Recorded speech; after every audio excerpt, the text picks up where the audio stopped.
gente, eu sou a Bárbara e no vídeo de hoje eu vou contar pra vocês a verdadeira história daquela personagem do filme da Órfã. Antes de qualquer coisa, olha aqui no meu canal que eu já tenho vários vídeos sobre esse tipo de conteúdo e se você gostar já se inscreve e deixa o like. Então bora começar o vídeo, que se vocês acham que vocês sabem alguma coisa sobre a história desse filme da Órfã, vocês não sabem nem um terço do que aconteceu nessa história de verdade. Então bora começar o vídeo.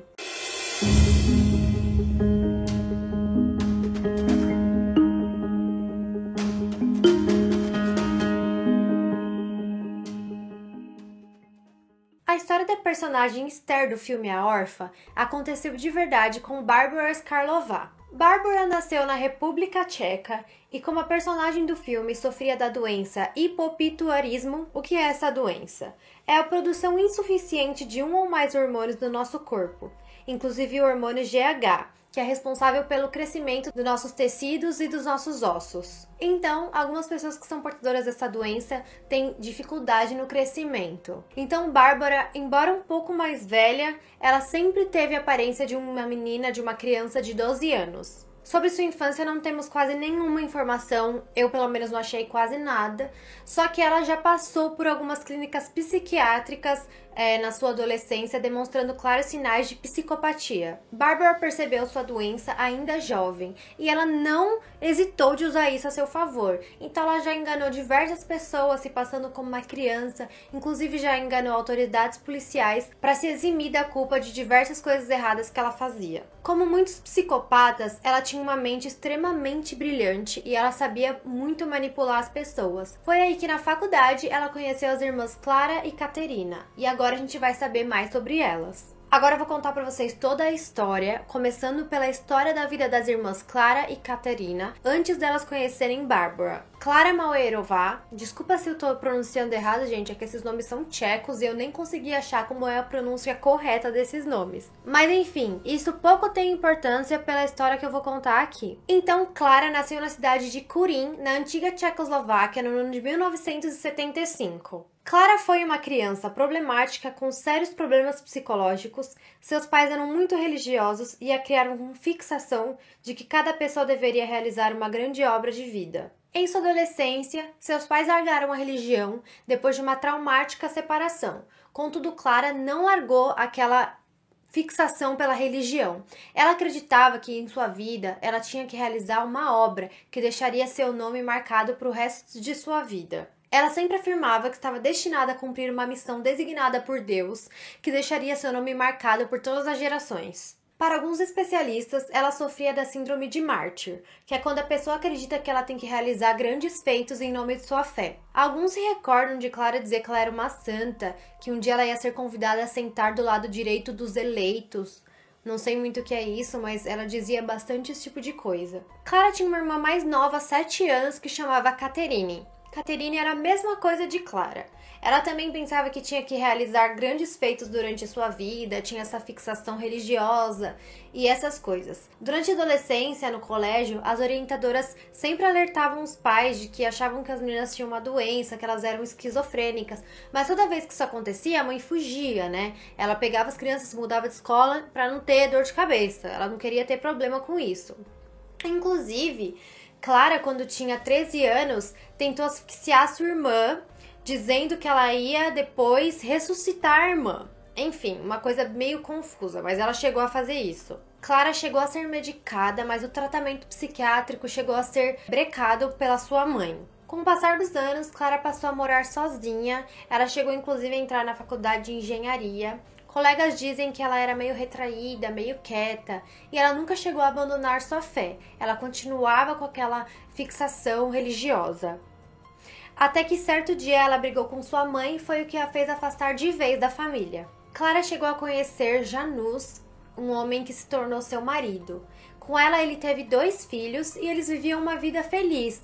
Clara até chegou a abandonar um pouco essa fixação religiosa, ela chegou a esquecer um pouco disso. Seus 2 filhos se chamavam Ondrej e o outro Jacob. Como eu disse pra vocês, não sei se eu estou pronunciando certo, mas porque eu não tenho a mínima ideia de como se pronuncia esses nomes. Então sua vida era tranquila num subúrbio de Praga, para onde ela havia se mudado com essa família. Mas aquela vida tranquila não durou muito tempo, né? Porque Clara tinha querendo ou não, lá no fundo, aquelas fixações dela e acabou voltando de vez. Ela começou a ficar meio doida, pensando que o marido dela tinha uma vida dupla, que tava traindo ela. Então eles começaram a brigar sempre, porque ele não aguentava aquela situação. Eles brigaram por muito tempo até que eles se separaram.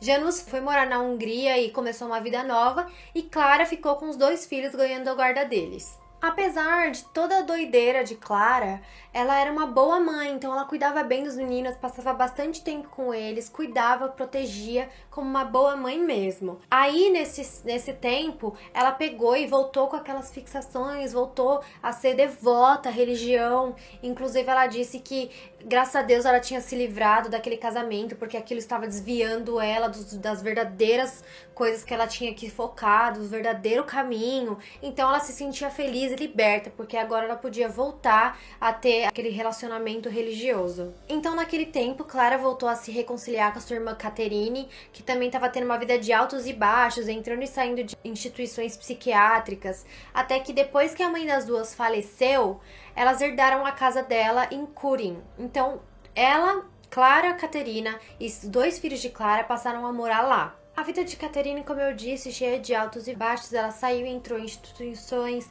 ela conheceu diversas pessoas, umas boas, umas nem tão boas assim. E nesse meio tempo ela conheceu Bárbara, a Bárbara que eu contei pra vocês. Eu contei pra vocês que Bárbara era muito inteligente, muito manipuladora, e passar um pouquinho de tempo, ela já se tornou bastante amiga de Catherine. A presença de Bárbara na vida das meninas foi devastadora.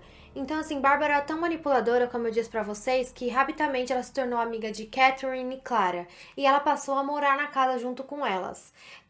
Bárbara não era exatamente uma pessoa ruim, mas quando ela se fixava por alguma coisa, ela não importava o que tinha de lado, ela manipulava todo mundo e ela conseguia aquilo que ela queria. E não foi diferente com Clara e Catherine. Bárbara disse, depois que ela descobriu que as meninas tinham essa fixação pela religião, que elas achavam que tinham que realizar grandes feitos, passou a manipular as meninas, dizendo que tinha sonhado com aquilo. Bom, não sei ao certo como foi, mas as meninas passaram a tê-la como uma guia espiritual. Bárbara começou a praticamente guiá-las naquela doideira delas. Bárbara convenceu elas a entrarem numa seita que chamava o Movimento Graal. Esse movimento era praticamente liderado por o Santo Graal, que tinha algumas escrituras, onde ele dizia que o ser humano devia realizar grandes feitos na Terra. Isso logo deixou as meninas muito empolgadas com aquilo. Só que não era mesmo assim como parecia. Na verdade, no meio dessas escrituras dizia que o ser humano devia ser livre de tabus. Inclusive, eles poderiam praticar antropofagia, homicídio, incestos e etc. Então dizia que apenas a libertação do ser humano desses tabus todos poderiam levá-los a uma elevação espiritual. O que importava para Clara era só estar inserida dentro de um grupo. Ela passou a seguir Bárbara e muitas pessoas que seguiam Bárbara achavam ela uma pessoa iluminada, que estar perto delas fazia se sentir perto do paraíso. Clara ficou muito fixada em Bárbara, inclusive naquela época a Bárbara convenceu ela de raspar todo o cabelo e as sobrancelhas. Clara começou a viver como uma mendiga, ela se vestia mal, não tomava banho, cheirava muito mal.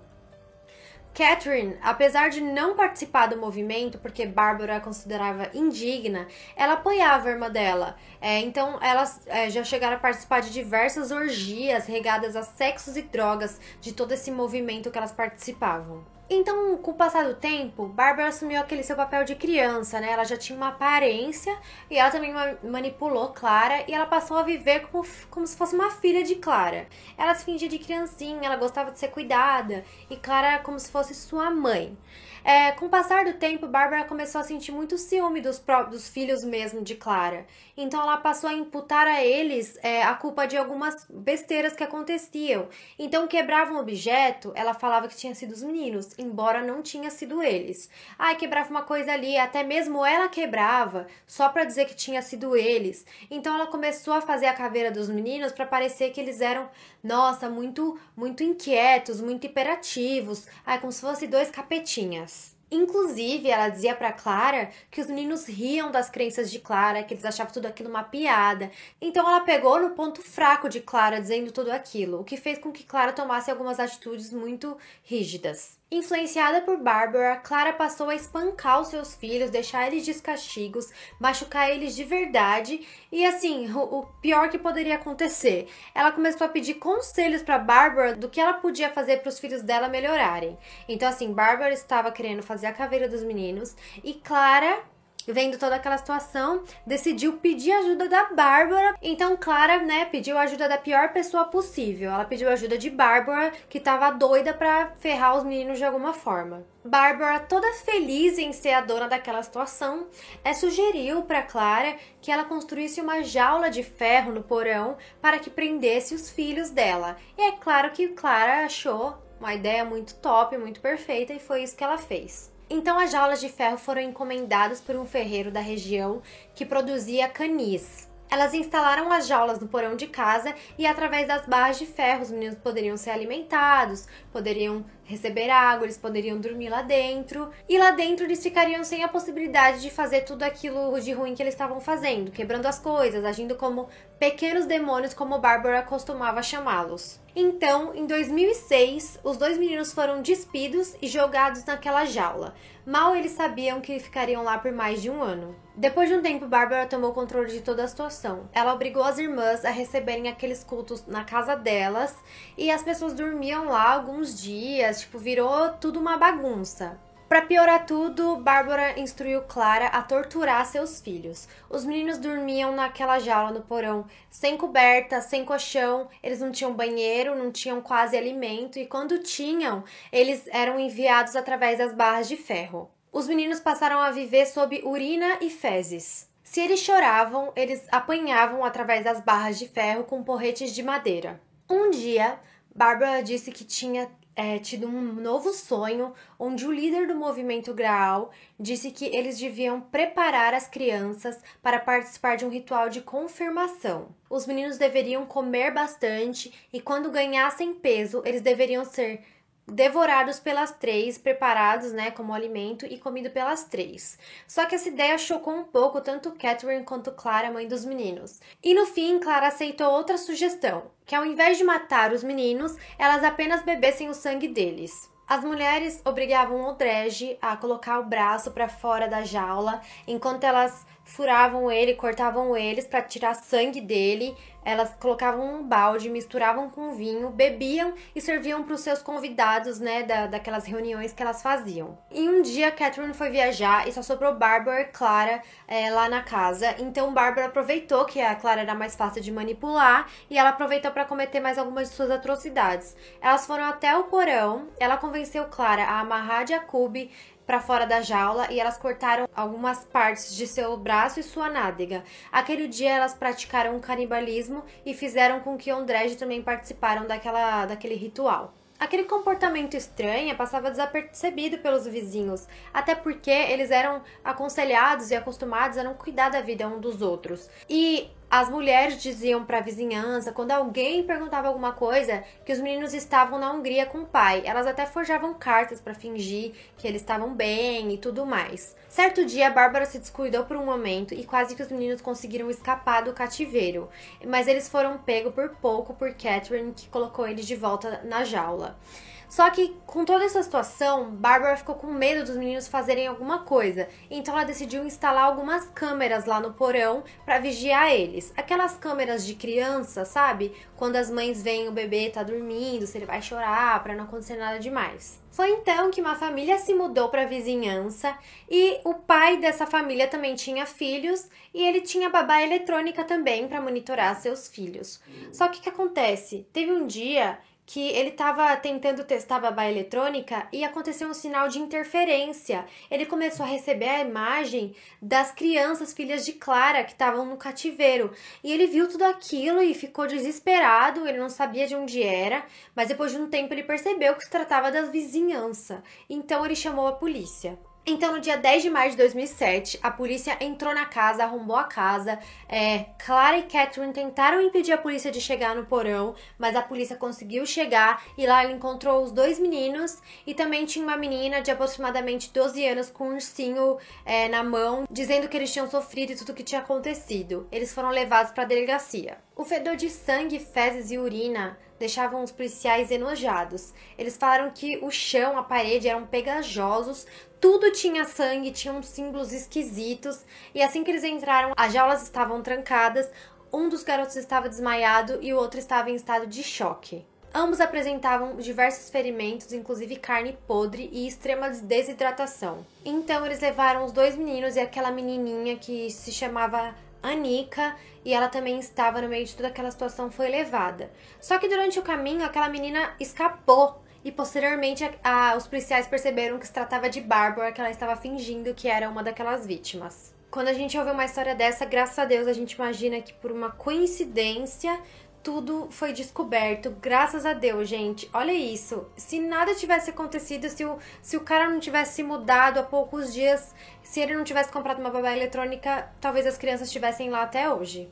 O caso foi um escândalo na República Tcheca. Os meninos, Ondrej até então com 12 anos, depois contra sua mãe e sua tia, e ele contou todos os horrores que ele passou lá. Durante o julgamento, 3 jurados passaram mal. Um dos curiosos tentou agredir Clara com um martelo, o que fez com que a partir dali o julgamento fosse realizado às portas fechadas. O advogado de Clara e Catherine disseram que tudo foi culpa de Barbara, que elas sofreram uma lavagem cerebral, e durante o julgamento Clara se deu conta de tudo que tinha acontecido e aparentemente se arrependeu de tudo. Após escapar da polícia da República Tcheca, Barbara conseguiu se refugiar na Alemanha e depois foi para a Noruega. Lá ela foi adotada por um casal como um menino de 12 anos chamado Adam. Inclusive, ela foi matriculada na escola primária e foi tratada como se fosse uma criança. Passou quase um ano até que a polícia descobrisse que ela era, e ela foi presa na Noruega. Seus pais adotivos ficaram absolutamente chocados ao descobrirem que seu filho Adam, de 13 anos, era na verdade uma mulher de 36 anos. Gente, realmente é chocante. Essa é a parte que foi inspirada no filme A Órfã, porque ela chegou a ser adotada por pessoas que acharam que ela era uma criança e no final das contas, gente, ela era uma mulher de 36 anos vivendo ao lado de crianças na escola, no dia a dia. Ela era tratada como se fosse uma criança. Barbara foi extraditada para a República Tcheca e lá foi julgada junto com Clara e Catherine. Durante o julgamento, Clara fez a seguinte declaração em juízo: "Ocorreram coisas terríveis e só agora me dou conta disso. Não consigo entender como deixei que acontecessem. Acredito que me deixei levar pelas palavras de uma pessoa que me convenceu a fazer o mal. Eu fui fraca e não consegui resistir. Tudo que eu peço é perdão pelos meus atos." Psiquiatras se dividiram para analisar as irmãs Clara e Catherine e no final das contas eles concluíram que elas sofriam de um quadro esquizoide grave. Em março de 2009, o Tribunal Superior de Olomouc condenou Clara a 9 anos de cárcere em uma instituição psiquiátrica e sua irmã Catherine recebeu 8 anos em outro hospital. Barbara não chegou a ser condenada à prisão, mas foi recolhida a uma instituição para criminosos com doenças mentais. Seu caso foi estudado por especialistas e ela recebeu drogas e um tratamento para promover seu crescimento. Barbara tentou ganhar o direito de rejeitar esse tratamento, já que ela pretendia manter sua aparência juvenil.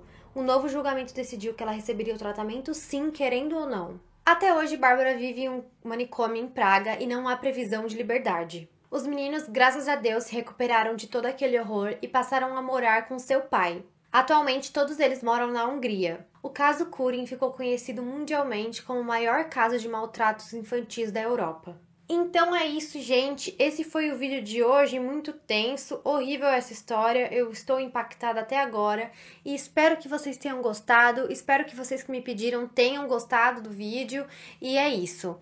Se você gostou do vídeo, se inscreve aqui no canal, deixa o like e me segue também lá no Instagram. Obrigada, gente. Até o próximo vídeo. Beijo!